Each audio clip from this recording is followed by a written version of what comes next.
आज हम आपको क्लास 10th का लाइट चैप्टर स्टार्ट कराएंगे जो कि रिफ्लेक्शन एंड रिफ्रैक्शन है, जिसके अंदर हमने आपको रिफ्लेक्शन क्या होता है, रिफ्लेक्शन के लॉज क्या होते हैं, रिफ्लेक्शन दो तरीके का बताया था, रेगुलर रिफ्लेक्शन और इर्रेगुलर रिफ्लेक्शन। उसके बाद जो हमें पढ़ना है वो है मिरर। जो आपका मिरर होता है वो दो टाइप्स का होता है, प्लेन मिरर और दूसरा होता है आपका स्फेरिकल मिरर।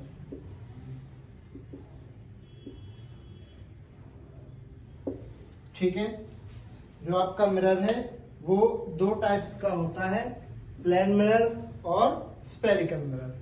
अब हमें देखना है जो इमेज बनती है प्लेन मिरर से वो कैसे बनती है। Image form by plane mirror.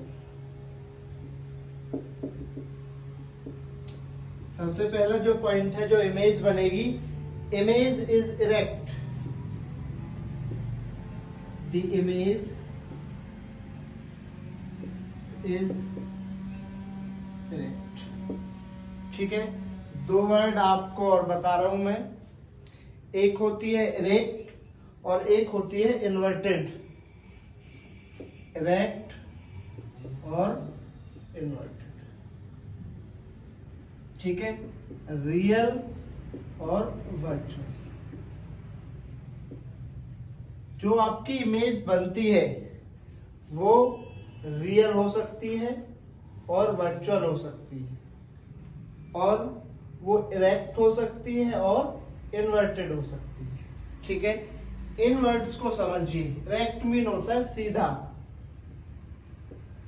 ठीक है, इन्वर्टेड मीन उल्टा। जैसे ये आपकी एक इमेज है, ऑब्जेक्ट है, इसकी इमेज अगर ऐसे बनती है तो इमेज कैसी है, उल्टी है, इसको हम बोलेंगे इन्वर्टेड। अगर ये इमेज ऊपर की तरफ बनती है, इस इमेज को बोलेंगे हम इरेक्ट। ठीक है, ये दो वर्ड वही, इरेक्ट और इन्वर्टेड। ठीक है, रियल और वर्चुअल इमेज। रियल इमेज, जब आपकी रियल लाइन, मान लो यहां से दो लाइन आए और एक यहां से निकल गई, दूसरी यहां से निकल गई, ये दोनों रियल लाइन है। अगर ये रियल लाइन आपस में इंटरसेक्ट कर रही हैं तो उसको बोलते हैं रियल इमेज। अगर हम मानते हैं कि ये जहां हम डॉटेड खींचेंगे वो इमेज अगर बनाते हैं कहीं, उस इमेज को बोलेंगे वर्चुअल इमेज। ठीक है, तो जो आपकी इमेज बनती है प्लेन मिरर से वो कैसी बनती है, तो सबसे पहला पॉइंट है इरेक्ट बनती है, सीधी बनती है। ठीक है, दूसरा, the image formed,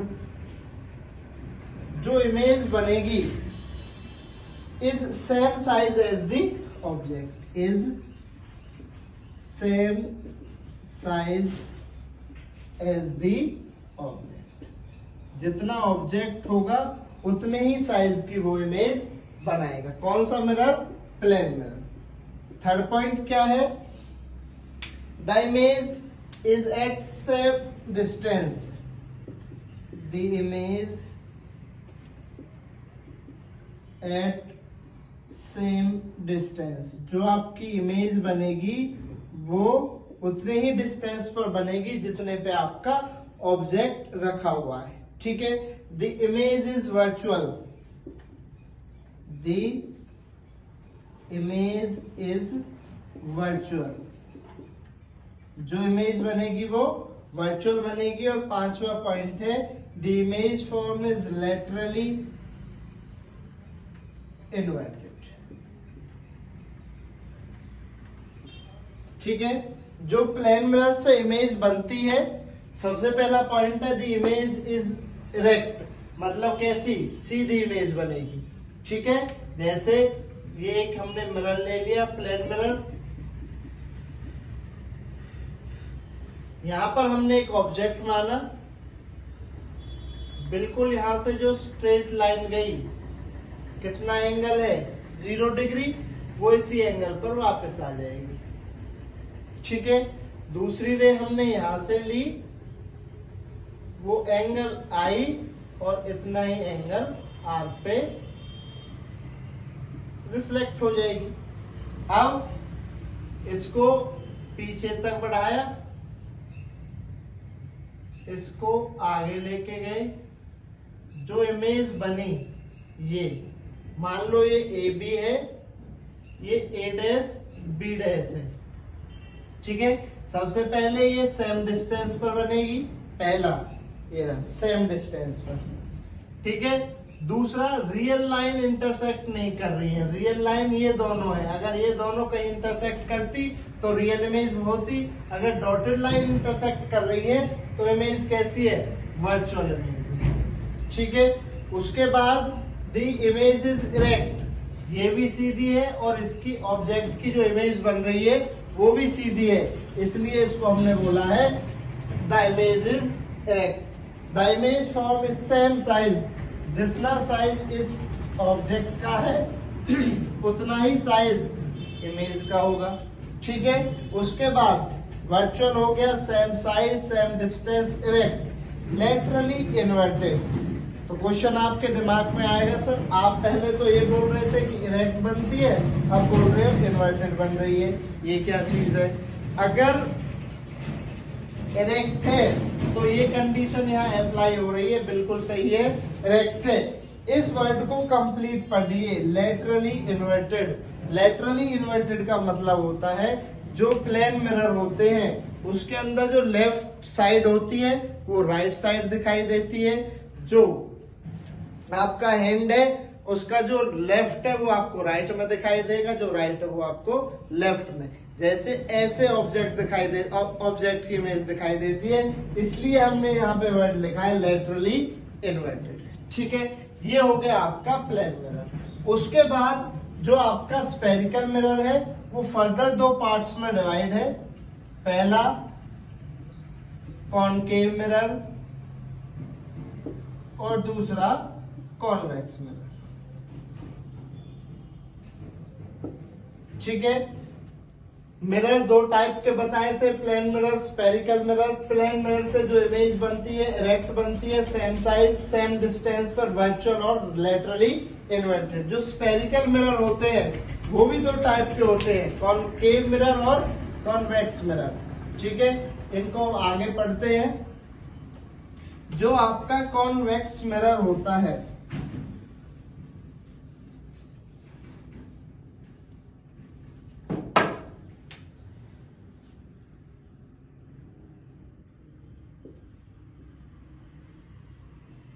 सबसे पहले कॉनकेव मिरर पढ़ते हैं। कॉनकेव मिरर इस तरीके का बनता है।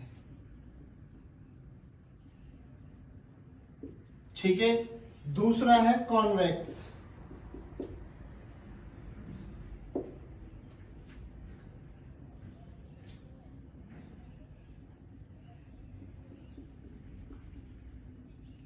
ठीक है, उससे पहले स्फेरिकल मिरर की डेफिनेशन देखिए।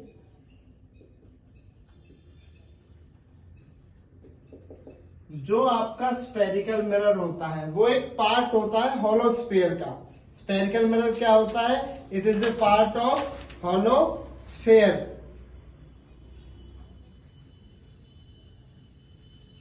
ठीक है, जो आपका स्फेरिकल मिरर होता है ए पार्ट ऑफ हॉलो स्फीयर।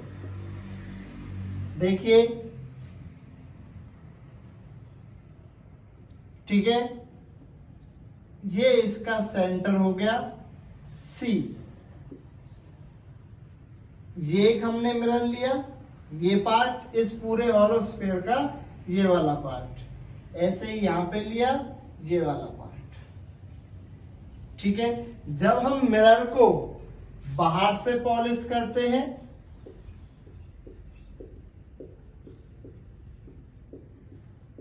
तो उस मिरर को बोलते हैं हम कॉनकेव मिरर। जब हम इसको इनसाइड से पॉलिश करते हैं उसे हम क्या बोलते हैं, कॉन्वेक्स मिरर।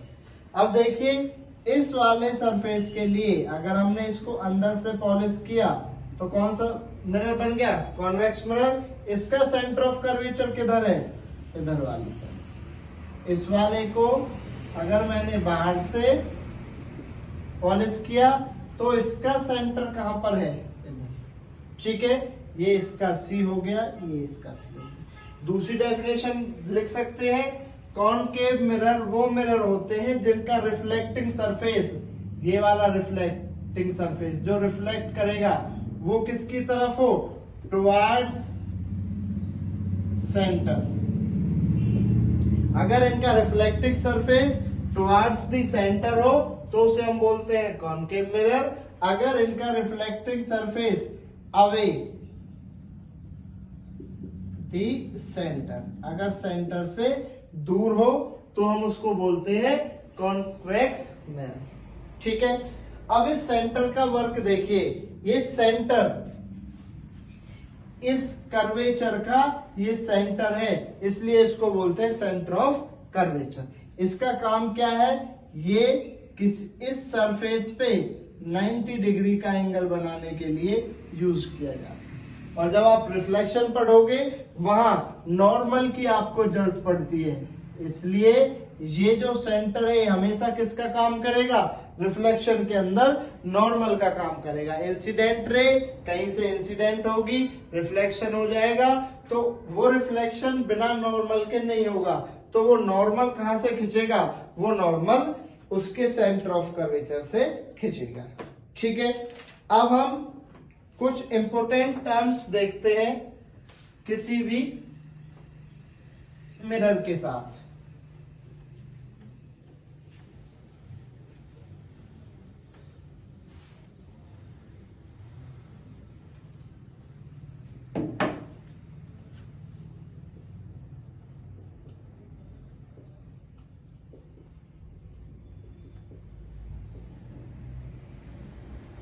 देखिए ये हमने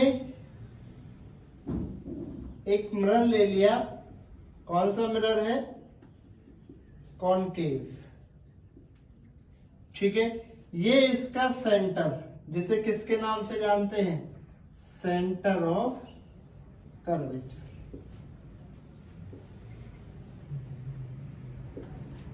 ठीक है, इस मिरर का कोई ना कोई मिड होगा, उसे बोलते हैं पोल। क्या बोलते हैं? पोल। जो लाइन सी और सेंटर ऑफ कर्वेचर और पोल को क्या कर दे? ज्वाइन कर दे, उस लाइन को बोलते हैं प्रिंसिपल एक्सिस। Principal axis. ठीक है, उसके बाद जो सेंटर होता है, सेंटर ऑफ कर्वेचर, और जो पी होता है, इसका जो बीच का डिस्टेंस होता है उसे बोलते हैं आर। और इसको डिनोट किया किस किस से किया जाता है? आर से। इसको नाम देते हैं रेडियस ऑफ कर्वेचर। ठीक है, उसके बाद यहां पे फोकस होता है, एफ से उसको डिनोट किया जाता है फोकस। ठीक है, इस फोकस से पोल तक का जो डिस्टेंस होता है उसे बोलते हैं स्मॉल एफ, फोकल लेंथ। उसे क्या बोलते हैं? Focal length. ठीक है, ये बेसिक टर्म्स है कुछ जो आपके लिए काम आएंगी। ठीक है, सबसे पहले सेंटर ऑफ कर्वेचर क्या होता है? इट इज द पार्ट या फिर it is the centre of hollow sphere. ये क्या होता है? सेंटर होता है होलोस्फीयर का। It is the centre of hollow sphere. जो आपने होलोस्फीयर पढ़ा है, अभी बताया था, उसका ये क्या होता है? सेंटर होता है। दूसरा pole, mid point of the mirror या फिर सेंटर ऑफ द मिरर। जो मिरर का सेंटर होता है उसे क्या बोलते हैं? पोल। नेक्स्ट है principal axis, centre of curvature और पोल को जो लाइन ज्वाइन करती है, straight line joining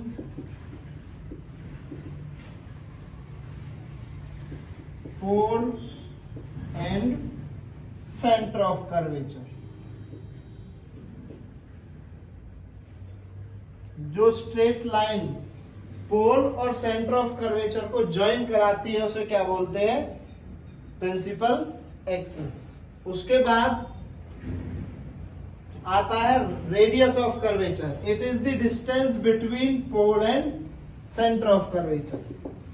it is the distance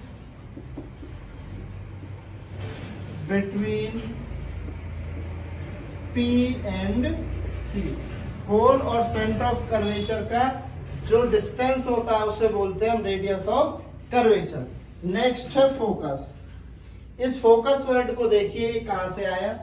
जब पैरेलल रेज हमारे मिरर से टकराती है और उनका क्या होता है? रिफ्लेक्शन होता है।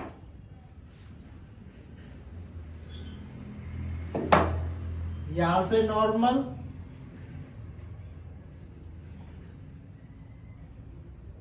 ठीक है, ऐसे ही इसका नॉर्मल। जब पैरेलल रेज रिफ्लेक्शन के बाद हमारे प्रिंसिपल एक्सिस के किसी पॉइंट पर मीट करती है उस पॉइंट को बोलते हैं फोकस। ठीक है, दोबारा सुनिए। Parallel raise after reflection meet at a single point of principal axis is called focus. Parallel rays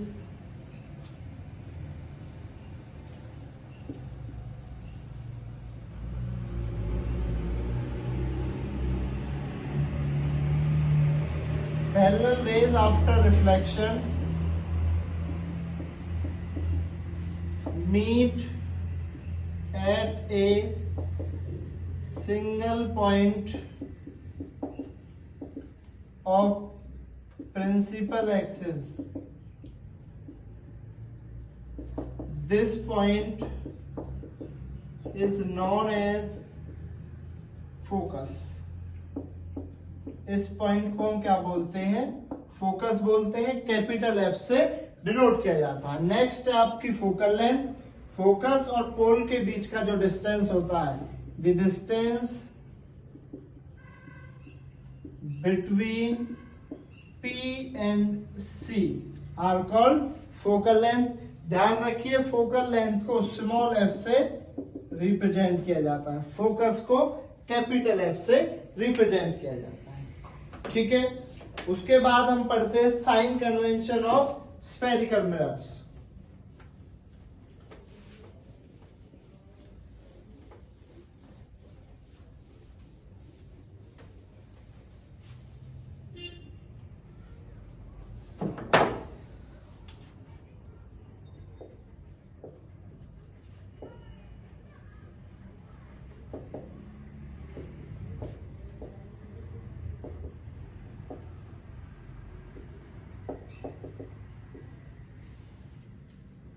देखिए, ये हमने एक मिरर लिया,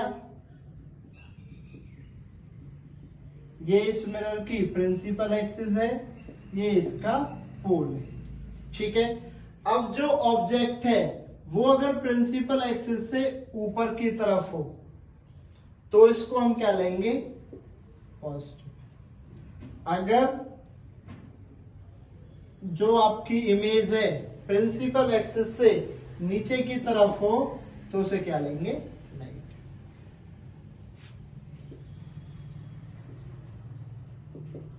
डायरेक्शन ऑफ इंसिडेंट रे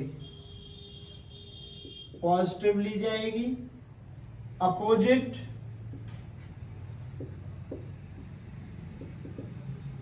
डायरेक्शन नेगेटिव ली जाएगी। ठीक है, सारे डिस्टेंस कहां से मेजर होंगे?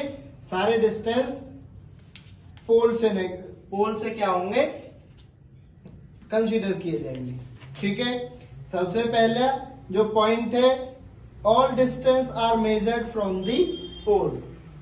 इसके अंदर जो सारे डिस्टेंस है, all distance are measured from P। सारे डिस्टेंस कहां से मेजर किए जाएंगे? पोल से मेजर किए जाएंगे। ठीक है,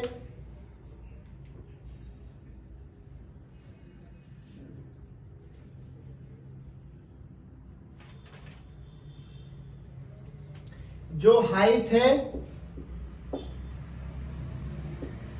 अगर वो अपवर्ड है, ऊपर की तरफ है, तो पॉजिटिव लिया जाएगा।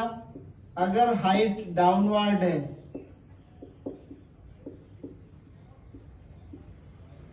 तो वो कैसा लिया जाएगा? नेगेटिव लिया जाएगा। ठीक है, अब मान लो आपका ऑब्जेक्ट इधर है, इधर इसकी डायरेक्शन है, मेजर किधर से करना है? पोल से। तो इसका डिस्टेंस हम इसके अपोजिट डायरेक्शन में चलेंगे तो ये क्या होगा? नेगेटिव। अगर इसके अलोंग चलेंगे तो क्या होगा? पॉजिटिव होगा। Along the direction of incidence ray वो क्या होगी? पॉजिटिव। और फिफ्थ पॉइंट है opposite to opposite direction of incident ray. Incident ray के अगर हम अपोजिट डायरेक्शन में चलते हैं तो वो क्या कंसीडर किया जाएगा? नेगेटिव कंसीडर किया जाएगा। ये होते हैं आपके साइन कन्वेंशन, आगे यूज किए जाएंगे। आज आपको मिरर्स के बारे में बताया। मिरर दो टाइप के होते हैं, plane mirror, spherical mirror. Plane mirror से जैसे इमेज बनती है उसको डिफाइन किया। स्फेरिकल मिरर दो टाइप के होते थे, concave mirror, convex mirror. Spherical mirror एक क्या है? पार्ट है एक होलोस्फीयर का। स्फेरिकल मिरर को हमने फर्दर डिवाइड किया दो पार्ट्स में, कॉनकेव, कॉन्वेक्स। कॉनकेव मिरर कौन से होते हैं? जिनका पॉलिश बाहर से हो। कॉन्वेक्स जिनकी पॉलिश अंदर से हो। उसके बाद उनसे जो हमारी इंपोर्टेंट टर्म्स थी, centre of curvature, focus, focal length, radius of curvature, pole, ये प्रिंसिपल एक्सिस, ये सारी हमने टर्म्स पढ़ी क्या क्या होती है। उसके बाद साइन कन्वेंशन पढ़ा, साइन कन्वेंशन क्या होता है। ठीक है, अगर हमारी वीडियो आपको अच्छी लगी तो इसको लाइक करिए, हमारे चैनल को सब्सक्राइब करिए। Thank you.